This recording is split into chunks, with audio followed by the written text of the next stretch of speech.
হিজরতের পূর্বের কথা। এক রাতে আল্লাহর রসুল সাল্লাল্লাহু আলাইহি ওয়াসাল্লাম শুয়েছিলেন। তন্দ্রাচ্ছন্ন, চোখ দুটো মুদে এসেছে, তবে হৃদয় মানুষ ছিল জাগ্রত। এরই মাঝে আগমন করলেন হযরত জিবরাইল আলাইহিস সালাম। তিনি নবীজিকে উঠিয়ে নিয়ে গেলেন জমজমের নিকট এবং জিবরাইল আলাইহিস সালাম নবীজির বক্ষ মুবারক বিদীর্ণ করলেন, বের করে আনলেন নবীজির হৃদয় এবং জমজমের পানি দিয়ে তা ধৌত করে আবার প্রতিস্থাপন করে দিলেন, অর্থাৎ ঈমান ও হিকমতে পূর্ণ করে দেওয়া হলো নবীজির কল্ব। এরপর আনা হলো নবীজির বহন করার জন্য সাওয়ারি। প্রাণীটি গাধার চেয়েও বড়, ঘোড়ার থেকে ছোট, যার নাম হলো বুরাক। বুরাকের রং ছিল সাদা। বুরাক এতটাই ক্ষিপ্রগতির, যার এক একটি কদম পড়ে দৃষ্টির শেষ সীমানায় গিয়ে। অতঃপর নবীজি সাল্লাল্লাহু আলাইহি ওয়াসাল্লাম বুরাকের পিঠে বসে সামনের দিকে অগ্রসর হতে লাগলেন। যেতে যেতে এমন সময় নবীজি সাল্লাল্লাহু আলাইহি ওয়াসাল্লাম একজন বৃদ্ধা মহিলাকে দেখতে পেয়ে জিবরাইল আলাইহিস সালামকে তার পরিচয় জিজ্ঞেস করল। জিবরাইল আলাইহিস সালাম বললেন, হে আল্লাহর রসুল, আপনি সামনের দিকে চলুন। জিবরাইল আলাইহিস সালামের কথা মতো আর একটু সামনের দিকে যেতে যেতে আর একজন বৃদ্ধ লোককে দেখতে পেলেন, যে নবীজিকে বারবার তার কাছে ডাকছিল। তখন জিবরাইল আলাইহিস সালাম নবীজিকে বললেন, হে আল্লাহর রাসূল, খুব দ্রুত এখান থেকে সামনে অগ্রসর করুন, সাবধান, তার ডাকে আপনি সাড়া দিবেন না। জিবরাইলের কথা মতো বেশ কিছু দূর যাওয়ার পর কিছু লোকজনের সাথে দেখা হলো। তারা নবীজিকে দেখা মাত্রই এভাবে সালাম করতে লাগলেন, আসসালামু আলাইকা ইয়া সাল্লাল্লাহু ইয়া আখিরু। তখন জিবরাইল আলাইহিস সালাম নবীজিকে বললেন, হে আল্লাহর রাসূল, আপনি তাদের সালামের জবাব দিন। নবীজি তখন তাদের সালামের জবাব দিলেন। এরপর তারা সেখান থেকে চলে গেলেন। অতঃপর জিবরাইল আলাইহিস সালাম নবীজিকে বললেন, হে আল্লাহর রাসূল, যারা আপনাকে সালাম প্রদর্শন করেছেন তারা হলো হযরত ইব্রাহিম, মুসা ও ঈসা আলাইহিস সালাম। আর আপনি যে বৃদ্ধা মহিলাকে দেখেছিলেন সে হলো দুনিয়া, আর যে বৃদ্ধ পুরুষকে দেখেছেন সে ছিল অভিশপ্ত শয়তান। তারা উভয়ে আপনার দিকে আকৃষ্ট করতে চেয়েছিল, কিন্তু আল্লাহ তাআলা আপনাকে হেফাজত করেছেন।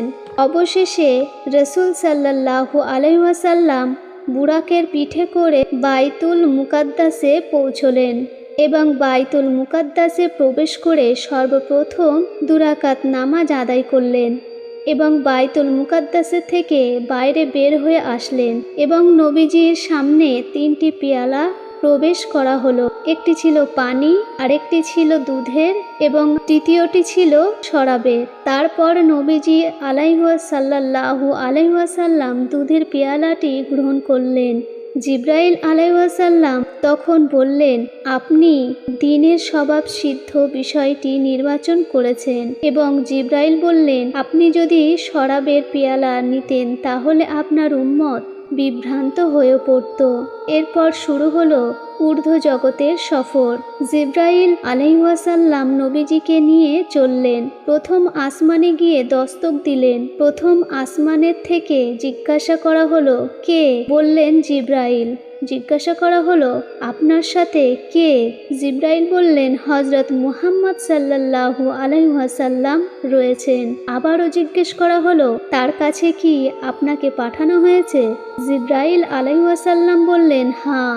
এরপর খুলে দেওয়া হলো নবীজির জন্য আসমানের দরজা। উত্তম আগমনকারীর আগমন ঘটেছে এবং প্রথম আসমানে গিয়ে দেখলেন সেখানে হযরত আদম আলাইহিস সালাম উপস্থিত ছিলেন। অতঃপর জিবরাইল আলাইহিস সালাম পরিচয় করিয়ে দিলেন। নবীজি আদমকে সালাম দিলেন। আদম আলাইহিস সালাম সালামের উত্তর দিলেন।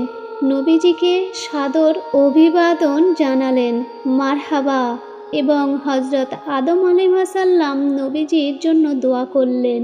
এরপর এইভাবে নবী মুহাম্মদ সাল্লাল্লাহু আলাইহি ওয়াসাল্লাম একের পর এক দ্বিতীয়, তৃতীয়, চতুর্থ এবং পঞ্চম আর ষষ্ঠ আসমান ভ্রমণ করলেন। এরপর সর্বশেষ আসমানের দিকে উঠতে থাকেন। সেখানে দেখা হলো হজরত ইব্রাহিম আলাইহিসসালামের সাথে। দেখলেন ইব্রাহিম আলাইহিসসালাম বাইতুল মামুরে হেলান দিয়ে বসেছিলেন। অতঃপর নবীজি সালাম নিলেন এবং ইব্রাহিম আলাইহিসসালাম জবাব দিলেন। এরপর নবীজিকে নিয়ে যাওয়া হলো সিদরাতুল মুনতাহার দিকে। সেখানে তিনি ঘুরে ঘুরে সকল জান্নাতের স্তরগুলো দেখলেন। এরপর রাসূল সাল্লাল্লাহু আলাইহি ওয়াসাল্লাম আরও ওপরে উঠতে লাগলো। অতঃপর চলতে চলতে শেষ পর্যন্ত এমন এক জায়গায় পৌঁছলেন সেখানে কোনো প্রাণীর অস্তিত্ব ছিল না। কিছুটা রাসূলের পাক সাল্লাল্লাহু আলাইহি ওয়াসাল্লাম ভয় পেয়ে গেলেন। ঠিক তখনই আরশের মহলা থেকে এক গায়েবী আওয়াজ এলো, ইয়া রাসূলুল্লাহ, আর আপনি ভয় পাবেন না, আমি আপনার রব রব্বুল আলামিন, আর আপনি পবিত্র আরশের আজিমের সামনে রয়েছেন। আপনার পালনকর্তা আপনার সামনেই রয়েছে। আল্লাহ তাআলার কুদরতের আওয়াজ শুনে নবীজি সাল্লাল্লাহু আলাইহি ওয়াসাল্লাম চিন্তায় পড়ে গেলেন। কি হাদিয়া পেশ করবেন এসব চিন্তা করতে করতে আল্লাহর নবী সিজদায় পড়ে গেলেন এবং বলতে লাগলেন, আত্তাহিয়াতু লিল্লাহি আসসালাওয়াতু আত-তাইবাতু। তখন আল্লাহ তাআলা বললেন, আসসালামু আলাইকা আইয়ুহান নাবিয়্যু ওয়া রাহমাতুল্লাহ ওয়া বারাকাতুহু। তখন উম্মতের দরদি নবী, আসসালামু আলাইনা ওয়া আলা ইবাদিল্লাহিস সলিহিন। প্রিয় বন্ধুগণ, দুনিয়ার মানুষ যখন তার মহব্বতের ব্যক্তির সাথে মিলিত হয় তখন তার আর কোনো কিন্তু খেয়াল থাকে না। কিন্তু উম্মতের দরদি নবী মিরাজ শরফে আল্লাহ তাআলার সাথে কথা বলার সময়ও তিনি আমাদেরকে ভুলে যাননি। সুবহানাল্লাহ।